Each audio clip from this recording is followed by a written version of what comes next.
West Hollywood. We're really proud to celebrate and recognize Judy Garland Day again. I think we've done this a few times, but as it was said, every day here is Judy Garland Day. I'm really proud to be joined by Councilmember Danny Hang, and we do have a special presentation. But first, I just want to acknowledge Judy Garland holds a special place in the lives of so many people here in the city of West Hollywood, and I think a testament to those in the room today. When I was walking down here from my house in these little red slippers, I took a moment to just sort of reflect on her legacy and give myself an opportunity to learn whatever else I could on the way here about this fabulous, iconic woman who we do know some things about, right? The red slippers, the Dorothy dresses, so well reflected in the room. Meet me in St. Louis, my goodness. It's really marvelous. But what I found so remarkable about her legacy and her life, which ended too shortly, was her commitment to activism. And I think we are all in a moment right now where that commitment needs to be emboldened more than ever. And we lost Judy at a moment in time where other great iconic protest and civil rights figures were being lost from the earth. And as we stand here and have this moment to listen to Somewhere Over the Rainbow and imagine a brighter world, I just thank her for giving us that real commitment and look into what a life, a legacy, dedicated and rooted in activism, uplifting people from all backgrounds could really look like. And it's such an honor to share the stage with her family today and all of us who are here to really pay tribute to her legacy. So from the city of West Hollywood and Councilmember Danny Hang and all of us in the city here, we want to recognize with these proclamations to the family here, Joey Lift. We have one for Vanessa O'Neill as well. Go ahead. Give it over there. Vanessa O'Neill. And then Vince Spinato as well.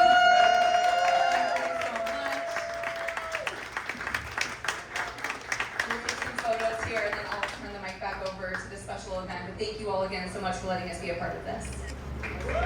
Thank you, Mayor. I'm going to turn the scissors over to the Mayor for a minute, and I'm going to, oh, come on up, Margaret. Let's bring Margaret up, everybody.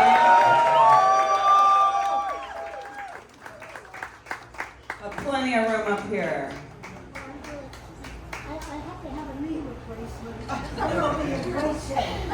I just had a hip replacement, Margaret. And I'm doing great. Right. Woo! Right. I also want to say for women everywhere, I have a dress with pockets. Yay! It's very rare in Judy Garland days for women to have pockets. All right, we've come a long way, baby. All right, we're going to turn over to Jacob, who not only runs beaches, he's on the chamber board, and so he's our vice chair of special events, which here we are, special event. It's very convenient to have a special event vice chair who has a venue like this, selfishly. But he has a special presentation for the family as well. So, Jacob? All right, well, thank you everybody for coming. We're so honored to be able to host this event today. We'd like to thank you for coming out. We want to honor your mother and grandmother and a member of the community that meant so much to so many of us. It really means a lot to us, and we'd like to also present Vince for his new cologne line in her honor. We would like to present him a Buck for Luck from the West Hollywood Chamber of Commerce. I'm told Woody does a better story of this than I do, but back in, when did we start, Genevieve? 1921. $1 could buy you a lot of things. I heard it could almost buy you a vehicle. So it can't buy you as much today, but it is the first start. It is the first start to something in our community, a community that means so much to all of us. West Hollywood is a lot more than just a little place on the map. Every business in this community loves this community, well, most of them at least. And we would like to say that we appreciate your patronage, and it means a lot to us. We're family owned. It's not a big corporation. We're here day and night to make it happen, and we need you all to come out and visit us, and we appreciate you. All right. We got a picture of Vince with the Buck for Luck, and I want to acknowledge Leo here, who's also on our board, and Leo and Jamie are going to assist with the ribbon cutting. We have a little trick in Hollywood. The mayor traditionally cuts the ribbon with the family, so come on up, Vince and Joey. We can hold those for, oh, well, that's, yeah, just put them down.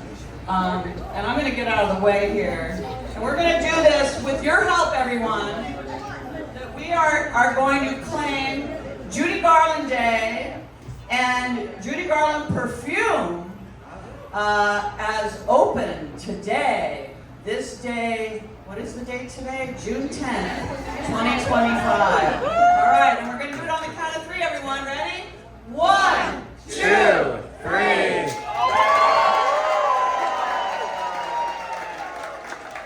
Woo! And we always do a second one just for insurance, as they say in the movies. Why we have a little Velcro trick there. Back to 1, as they say. Just insurance, you know, that photograph. But that was almost dead perfect, Leo. All right, are we ready? Again, on the count of 3, everyone. 1, 2, 3. Ready? Do it again. 1, 2, 3.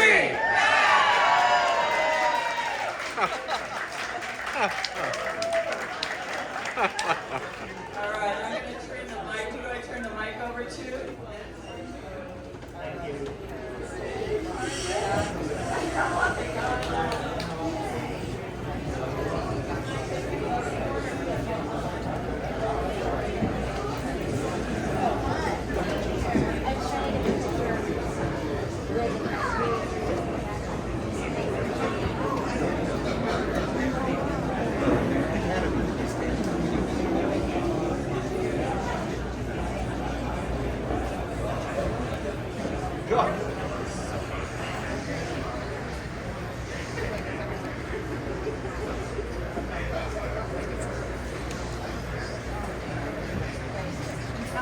Thank you. So now we're going to go toward the panel, and I would like to introduce you to our moderator.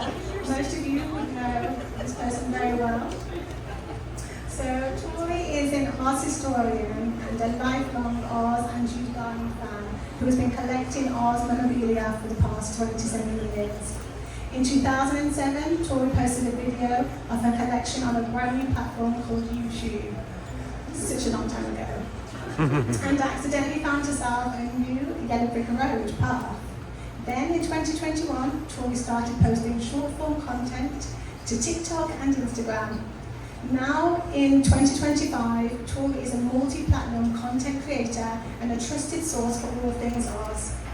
The Oz vlog has helped connect fans and collectors from around the world through wonders of social media. Welcome to Tori.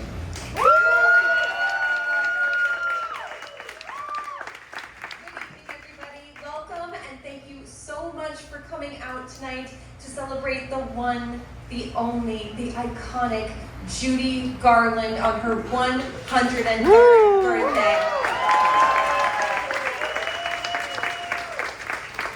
And just for you guys, we have assembled the most perfect group to talk about Judy and her legacy and why we are all here this evening. And I'd just like to take a moment to thank Vince Spinato, Turnkey Beauty, and the Judy Garland Fragrance for gathering us all here to celebrate the legacy of Judy Garland. Thank you, Vince. So I'm going to introduce you to our esteemed panel here, starting with Joey Loved.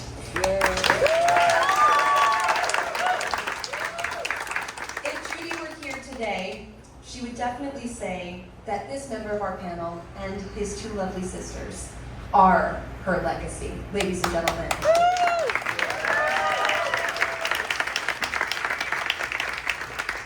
To his left, this panelist has been seen on The Today Show and other major programs. She's been advocating for and educating people all about Judy Garland, the grandmother she unfortunately never got to meet.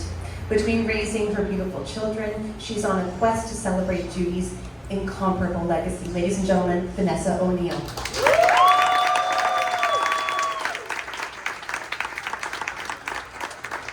Now, we've talked about this gentleman already, but known as the couture chemist, Vince is an award-winning cosmetic chemist and perfumer with a certified nose. A few years ago, Judy Garland's children tapped him to create a limited edition fragrance for Judy's 100th birthday, and he is the reason we are all here celebrating Judy today. Vince Spinato, ladies and gentlemen.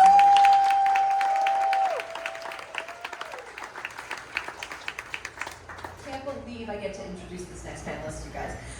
This panelist made their film debut alongside Judy Garland in Babes on Broadway. Yes, yes. And went on to become one of the most popular movie stars of the 1940s. She became one of the youngest Academy Award winners in history at the age of 7 for her work alongside Judy again in Making and Saint Living. We are so fortunate to have her here today, the legendary icon, Margaret O'Brien.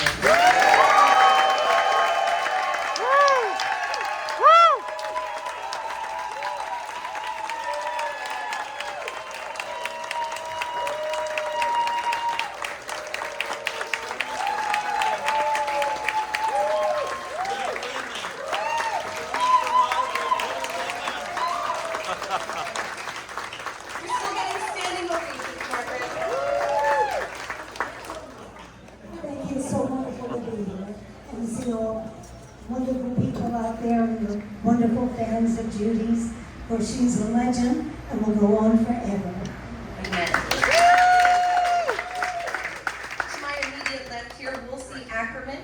This member of our panel has been a fan of Judy from the first time he saw The Wizard of Oz. He is now a Hollywood researcher, historian, and has shared some of his own Judy pieces here tonight for all of you to enjoy.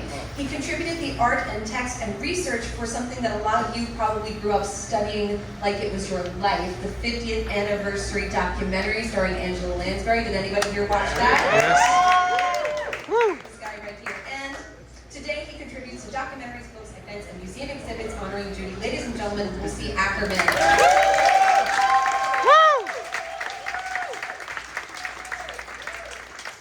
Last but never least, author of About Face, The Life and Times of Dot Ponadell, makeup artist to the stars, this panelist met Judy on one of her many visits to her Aunt Dot, who was personally contracted to Judy at MGM. A great friendship sprung from there, and they spent a lifetime working together. Ladies and gentlemen, Meredith Ponadell.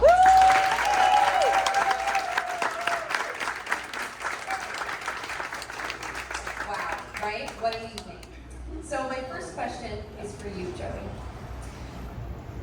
You appeared so often with your mom in public. Many of us saw your performances with her on stage, on the Judy Garland television show. The Christmas special was a personal favorite of mine. But we don't get to hear about the quieter times at home. And given that it's Judy's birthday today, I was wondering if you had any birthday traditions in the Garland home that you'd like to share. Birthdays and Christmases were nice. Do you have a favorite? Many years, all of them. All of them were nice. Special times. Happier times. Oh. I'm sure she is watching now and is so incredibly proud. Especially today. Yes, absolutely.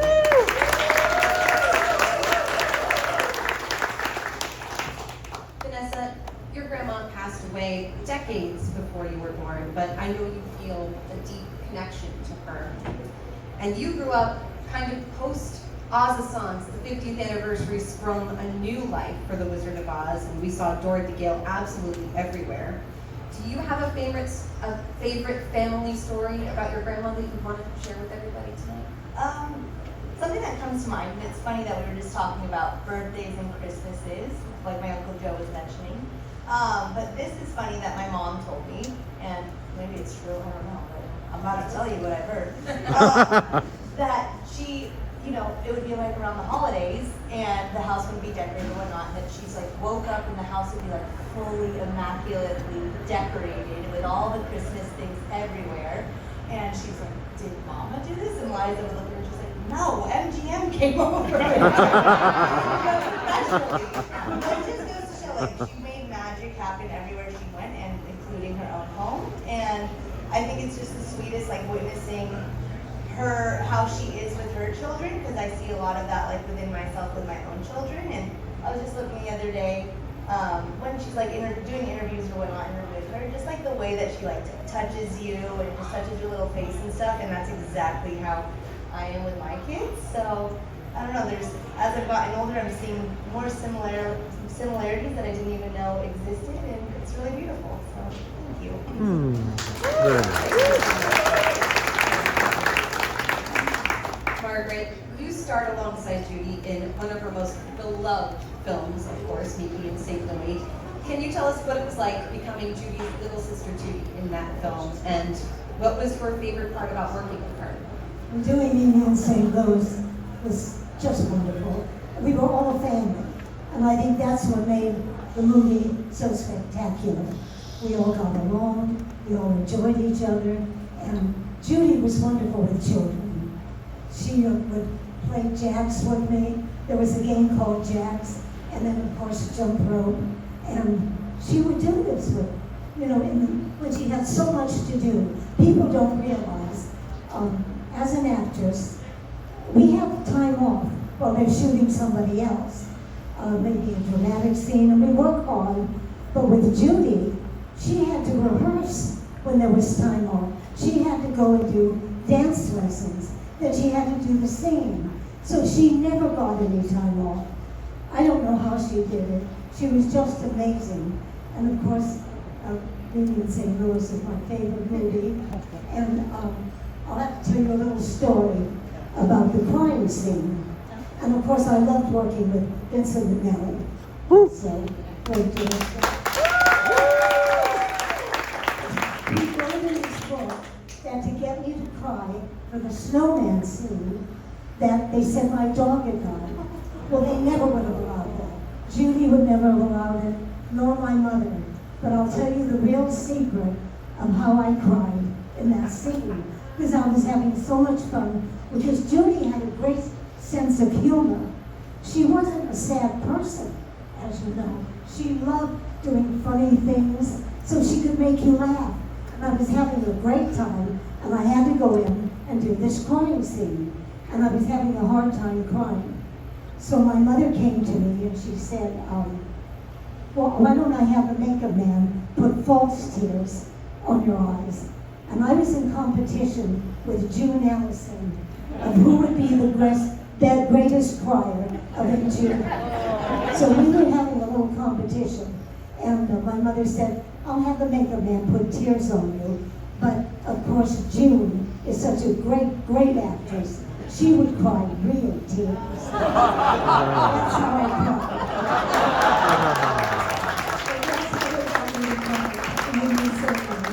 And one other thing I have to say about Judy is the wonderful Christmas song, which of course is a classic and played every Christmas. Hugh Martin was a wonderful, wonderful writer of lyrics, but it was a very sad song. It was like, we have to leave St. Louis, we won't have fun anymore. And Judy said, I can't sing this to little Margaret when we're leaving our home. We have to change the lyrics. So Judy and Hugh Martin got together, and Judy wrote many of those lyrics, but she never got credit for that. So I have to make sure that Judy gets credit for many of those lyrics in that wonderful Christmas song. Do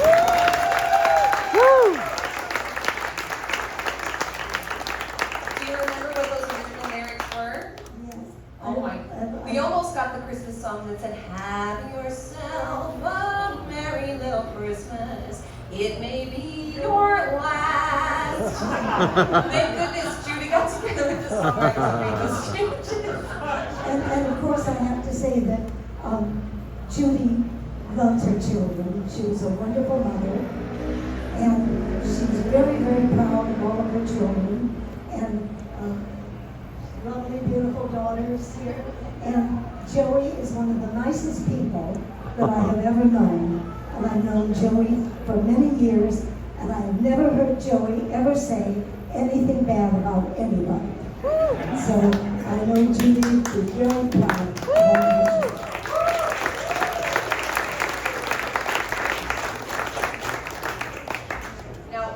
First three of you, we know how Judy came to be in your world. If the rest of the panel could take turns talking about how you first came to know Judy Garland, how you became a fan, how you got to meet her, what is the story there? Vince, do you want to start? Meredith? I had moved in with my aunt when I was about 4, after my mother died.